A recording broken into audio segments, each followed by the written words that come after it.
Olá, no Cidadania de hoje vamos falar sobre ciência e tecnologia, mais especificamente sobre biotecnologia. Como a biotecnologia tem sido aplicada à agricultura, os riscos e os benefícios sob o ponto de vista da ciência e de quem entende do assunto. Eu converso agora com a Adriana Bondrani. Ela é diretora de comunicação e assuntos científicos da CropLife Brasil. Adriana, muito bem-vinda ao programa Cidadania. Obrigado pela sua participação. Obrigada, Marcelo. Obrigada a todos os que estão aqui presentes conosco. É um prazer estar aqui. Então, Adriana, vamos começar de uma forma bem didática falando sobre esse assunto. Esse é o propósito também do Cidadania, de trazer esses temas que às vezes parecem complexos, e às vezes são realmente, para as pessoas que acompanham a TV Senado poderem entender um pouco melhor do que a gente está falando. Então, o que é a biotecnologia e desde quando a humanidade vem aplicando a biotecnologia em proveito próprio? Biotecnologia, de um modo geral, é sempre que nós utilizamos organismos com uma escala tecnológica, não é? E a gente faz isso há muito tempo. Quando eu falo tecnológica, isso pode ser na cozinha da sua própria casa, quando nós utilizamos micro-organismos para fazer o pão crescer, a gente usa aquele fermento biológico. Essa fermentação acontece porque existem micro-organismos que vão decompor ali alguns dos nutrientes, fazendo com que o pão cresça, então vão quebrar o açúcar, vão quebrar a farinha, fazendo um processo de fermentação. E a gente aprendeu a fazer isso na antiguidade, quando nós começamos a aprender a fazer vinho, cerveja, pães, iogurtes, nós já estávamos utilizando a biotecnologia que a gente considera uma biotecnologia clássica, aquela que nós utilizamos micro-organismos, ou às vezes não são tão micro assim, mas utilizamos organismos numa escala de produção. Então, uma história muito antiga na nossa civilização, desde a antiguidade, nós já começamos a fazer essas descobertas e isso revolucionou a nossa forma de produzir alimentos. Bastante interessante esse início em que a gente começa a trazer os organismos com essa visão de produção alimentar, não é? Bem antiga história, Marcelo. Uhum. E a gente poderia dizer que, assim, já nesse momento, nesses primeiros ensaios, ainda que não se entendesse essas atividades como biotecnologia propriamente dita, ali já começava a acontecer também um melhoramento das plantas, uma domesticação das plantas, que são as culturas que a humanidade usa para alimentação? Em paralelo, então, nós fomos fazendo esses processos de fermentação para algumas rotinas nossas alimentares. Então, quando a gente começou a aprender a produzir esse caldo, que hoje a gente chama de cerveja, mas que na realidade os gladiadores bebiam como um líquido fermentado de cevada, que era bastante energético, a gente começou a desenvolver as técnicas de fermentação. Ao mesmo tempo, nessa história, lá no campo, nós começamos a selecionar características, ou seja, sem nenhum conhecimento de genética, nada de conhecimento que nós temos hoje, o homem que começa a cultivar alimentos começa a selecionar algumas variedades que são aquelas que têm características mais interessantes para a produção. Então, ele vai selecionando uma semente, uma muda, e aqui já está acontecendo um melhoramento genético bastante empírico, ou seja, sem conhecimento de genética, intuitivo. Eu estou selecionando aquelas variedades que se desenvolvem melhor. Então, isso é um melhoramento onde eu trabalho a planta e eu trabalho nessa seleção, não é? No processo que a gente chama aí de domesticação. Então, aqui eu não estou utilizando nenhuma ferramenta, nenhum conhecimento, mas eu já fui selecionando características genéticas que vão conversar futuramente, bem futuramente, com o que a gente chama hoje de uma biotecnologia moderna. Mas bem futuramente, você está bem correto de trazer que nessa época que a gente descobre fermentação e usa micro-organismos, nós já começamos a fazer os melhoramentos no campo dessa forma de selecionar variedades mais interessantes para cultivo. E você falou agora na biotecnologia moderna, né? Esse começo que você explicou aqui para a gente é chamada biotecnologia clássica. Quando é que começa essa transição para a biotecnologia moderna? Quais são os marcos que definem essa nova fase, essa nova história da biotecnologia? Traduzindo uma longa história, bastante demorada, numa conversa breve, a gente diria que demorou muito para isso acontecer. Então, nós fomos conhecendo micro-organismos e utilizando nos processos de fermentação, fomos conhecendo plantas que eram mais interessantes para cultivo sem entender sua genética, e lá em meados de 1850, a gente começa a estudar esse componente genético, entender que se aquela planta é mais robusta, existe alguma característica genética envolvida, e isso sem saber nada de genética, não é? Na realidade, assim, existe alguma coisa misteriosa lá dentro que guia esse comportamento, um princípio que guia esse comportamento. Aí nós começamos a estudar a genética, esse é um marco importante, mas para migrar até a biotecnologia que nós falamos hoje, de uma biotecnologia moderna, nós tivemos que conhecer que esses genes são formados de DNA, ou seja, mais uma informação muito importante e que aparece lá na década de 1950. Então, outro marco importante e, obviamente, os conhecimentos moleculares de como esse DNA se relaciona, e aí a gente passa a conhecer na década de 70 só, que a gente começa a estudar algumas enzimas que são capazes de cortar esse nosso DNA. Então, vejam que foi uma história que demorou bastante nessa evolução, até que hoje a gente tenha o que nós chamamos de biotecnologia moderna, onde a gente consegue selecionar uma característica de interesse e introduzir num outro organismo. Então, realmente, uma grande evolução nessa nossa jornada de conhecimento. Então, a gente pode, talvez seja um critério para essa separação, dizer que no começo esses melhoramentos eram feitos apenas entre plantas ou melhorando, né, por um processo de seleção plantas de uma mesma espécie, daí conseguindo cada vez resultados melhores. A biotecnologia moderna, com todo esse passo a passo, depois de decorrer todo esse desenvolvimento que você citou para a gente, ela começa o que a gente vai chamar de organismos geneticamente modificados, aí a gente vai chegar nesses que são chamados de transgênicos. Esse é o ponto, depois de todos esses avanços, em que a humanidade chegou a um ponto de conseguir não só cruzar, por exemplo, duas espécies vegetais, mas trazer organismos diferentes para fazer essa modificação genética? Parece chocante para quem está fora desse meio, não é? Porque, afinal de contas, a gente se entende como espécie que, obviamente, eu não quero o gene de outra espécie no meu organismo, mas acontece.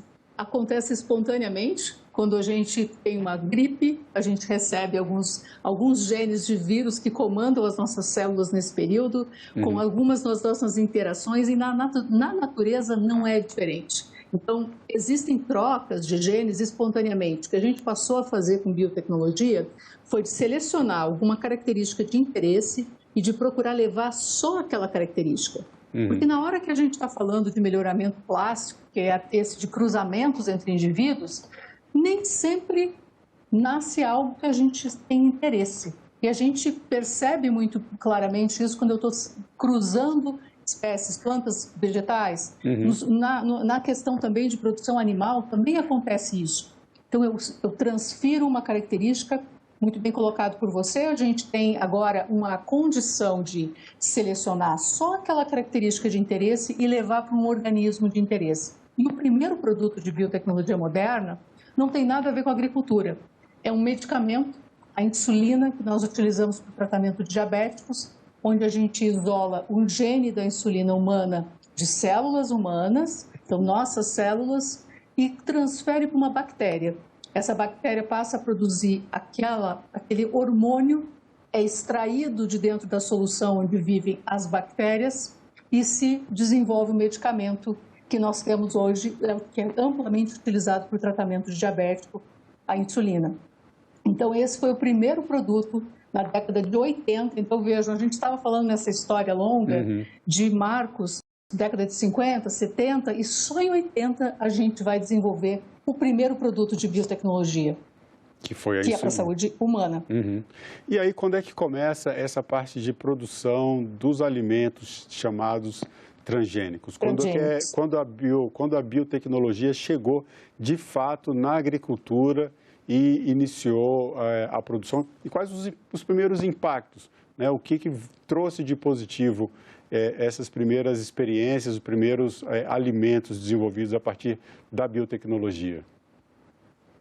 A gente começa a fazer experimentos em laboratório, e isso é super importante para as pessoas saberem, porque quando a gente vê um produto inovador, a gente fica com uma preocupação do tipo, não, isso não foi estudado o suficiente. Então, eu tenho medo de algo que não foi estudado o suficiente, e é muito natural que nós todos tenhamos essa percepção. Então, começamos a estudar na década de 80 e o primeiro produto aprovado é só em 1995 nos Estados Unidos, que a gente tem um primeiro produto transgênico que é aprovado para uso no campo, uma primeira soja com uma característica de tolerância a herbicida. Então, aqui a gente está acrescentando uma característica importante para o agricultor. O importante traz o que a gente chama de benefício agronômico. Então, nós, da sociedade, não entendemos muito claramente, mas para que isso serve? Mas para o agricultor, isso é super importante, que ele pode utilizar um herbicida, por exemplo, essa soja primeira que foi desenvolvida, ele pode utilizar um herbicida que ele não poderia se não tivesse esse gene que foi tirado de uma bactéria de solo e colocado numa planta. E esse ponto que você trouxe de já com as modificações genéticas a partir de bactérias, aí a gente entra num ponto da nossa conversa que é a parte que preocupa muitas pessoas, os consumidores. E aí existe também uma questão de até uma discussão científica que posiciona de um lado um grupo contrário e de outro lado um grupo favorável ao uso das biotecnologias, especialmente na agricultura. Antes da gente chegar nesse ponto, quais são as culturas produzidas no Brasil que utilizam hoje produtos com biotecnologia, produtos transgênicos? Perfeito. A gente tem como transgênico, é bom até relembrar, é considerado transgênico aquele organismo que recebe um gene de outro organismo. E esse outro organismo pode ser uma planta, pode ser uma bactéria. Então, aqui já começa uma questão de percepção que é importante. As pessoas acham que, nossa, tirou de um organismo muito diferente, estou fazendo um alimento Frankenstein, são os primeiros questionamentos. Isso, quando você fala, por exemplo, que saiu de uma bactéria, a pessoa está, mas calma aí, estão colocando uma bactéria dentro da soja e que isso vai gerar o alimento que eu vou comer. Para muita gente isso causa um espanto, super estranho, né? É bom Pois mas aí é bom a gente falar que essa bactéria é uma bactéria que está presente no solo. Então, se você tem em casa uma planta, você tem um vaso de uma folhagem em casa, você vai ter naquela terra bactérias conhecidas como Bacillus thuringiensis, de onde nós retiramos alguns genes dela para colocar em algumas variedades que hoje estão sendo comercializadas, inclusive. Então, todos nós já convivemos, isso é uma questão bem importante.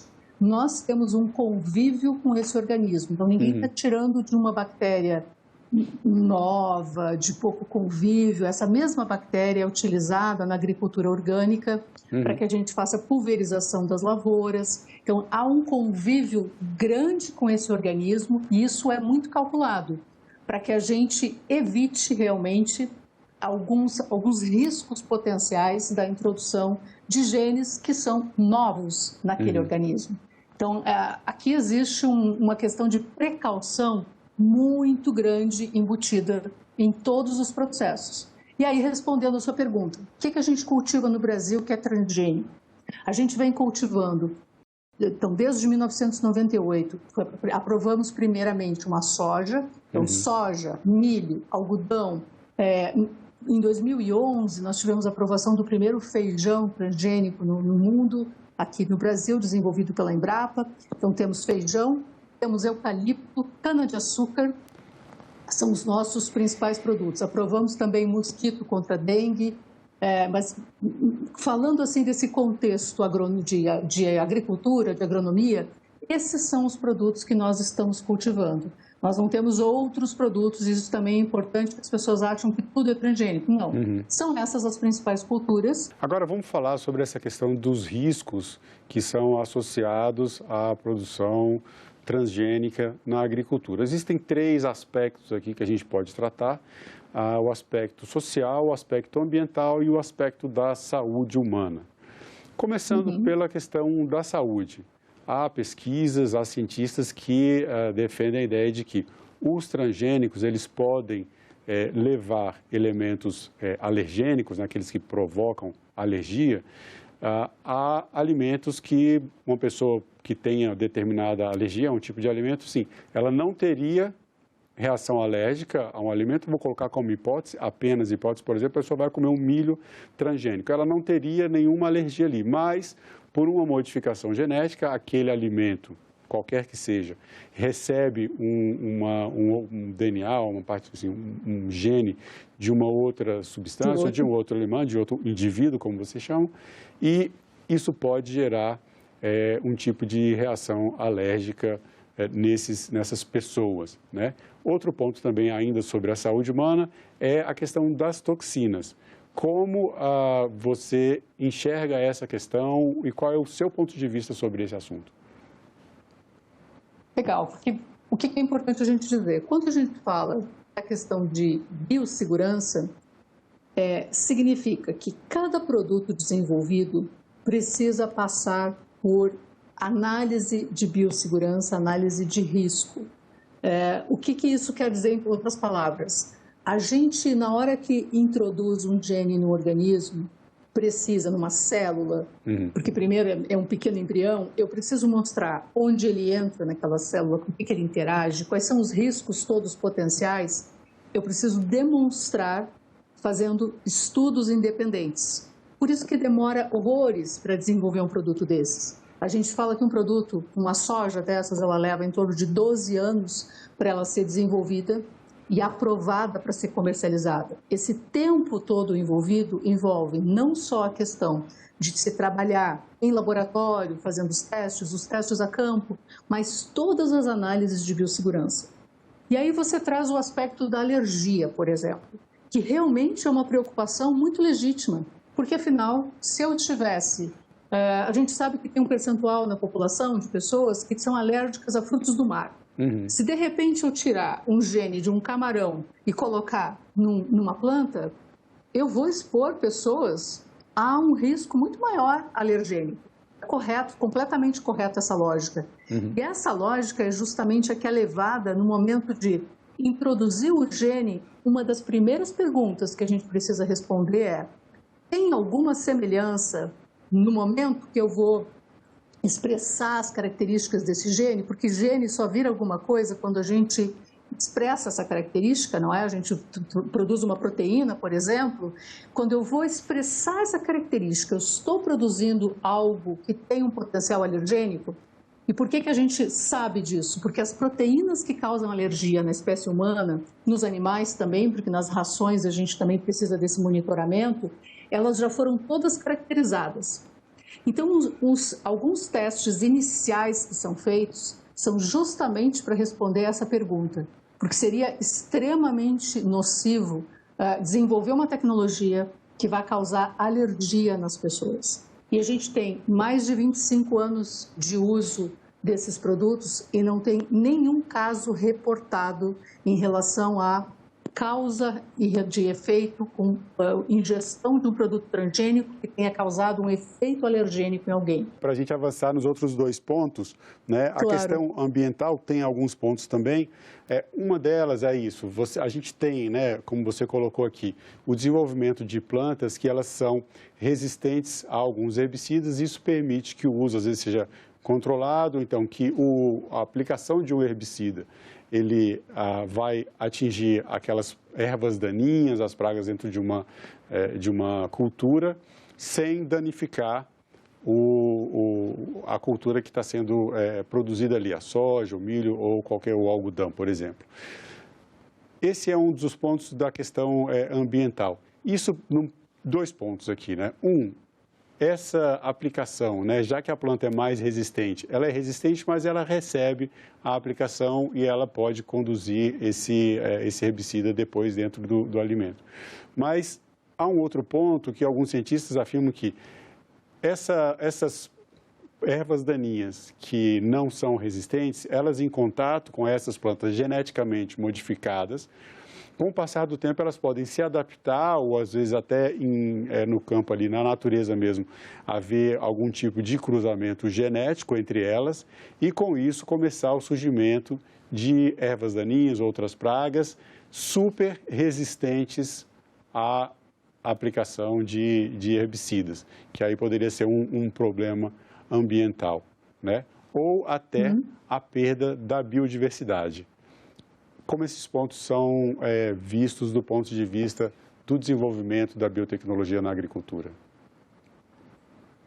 Assim como a gente faz essa avaliação toda da questão de impacto do gene na saúde humana, animal, e aí eu até vou acrescentar, você tinha perguntado sobre toxinas, isso também precisa ser considerado. Então, a composição nutricional de um alimento que foi modificado geneticamente com um alimento não modificado, ela precisa ser equivalente. Eu não posso ter mudanças, a não ser que eu queira desenvolver um produto que tenha um nutriente adicional, como já existe. Hoje a gente tem uma soja que tem mais ácido oleico, que é um ácido muito saudável, um ácido graxo muito saudável, que a gente encontra no azeite de oliva. Então, eu posso consumir um óleo de soja muito mais barato com o mesmo benefício. Então, eu acrescentei, ali eu tenho uma variação nutricional importante. Então, além desses parâmetros, a gente analisa todos os parâmetros ambientais. São testes realmente bastante complexos em termos de volume de teste. Como que essa planta nova vai se relacionar naquele meio ambiente? Essa questão que você traz, a preocupação com transferência gênica, é um dos fatores primeiramente avaliados. Então, sempre que houver um risco de transferência gênica, eu ganho um negativo aqui. Ou seja, eu não vou passar adiante esse produto. Tá?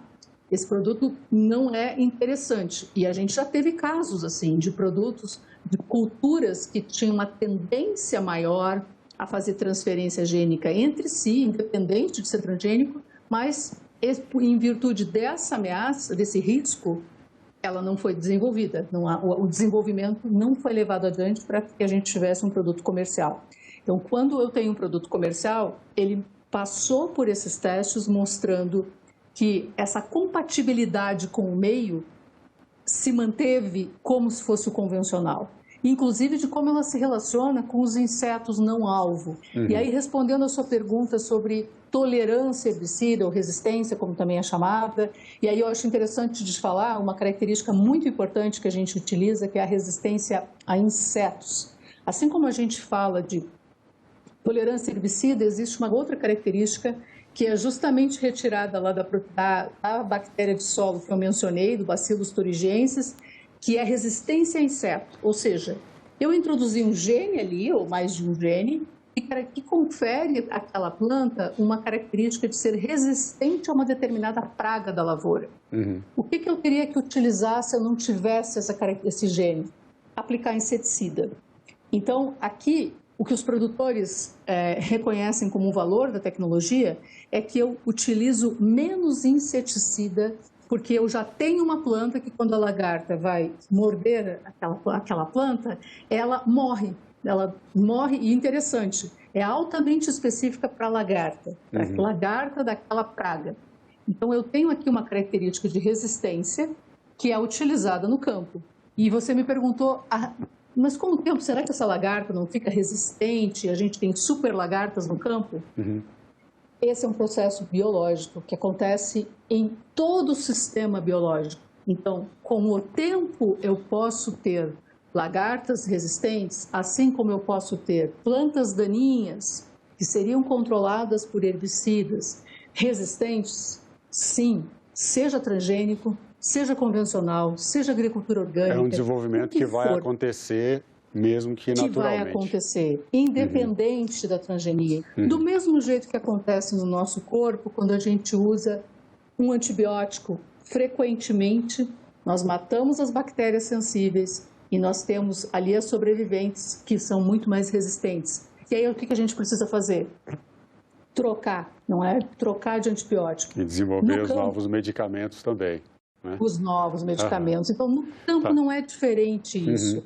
E o produtor sabe muito bem. A gente hoje já vive um ciclo em que a gente encontra uma situação, um cenário, que não é um cenário assim, nossa, funciona tudo muito bem para qualquer ferramenta de tecnologia que o produtor utiliza no campo. Num país como o Brasil, com tanta agricultura, com grandes extensões, já com tempo de uso muito alto de todas as tecnologias que nós temos, é natural que a gente não encontre um cenário tão lindo assim. Não é tão lindo de consigo controlar todas as pragas. Sim. Por isso, é necessário desenvolver cada vez mais, por uma questão de ciclo de tecnologia. Bom, Adriana, eu agradeço mais uma vez a sua entrevista, agradeço pelo seu tempo. Muito obrigado. Obrigada a vocês, eu estou à disposição e a CropLife também. Da mesma forma, fica a TV Senado. E eu agradeço também a você que nos acompanha pela TV Senado, você que assiste o programa Cidadania. Assine o canal da TV Senado no YouTube e ative as notificações. Acompanhe toda a produção do Poder Legislativo diretamente da fonte. Na TV Senado, democracia é todo dia.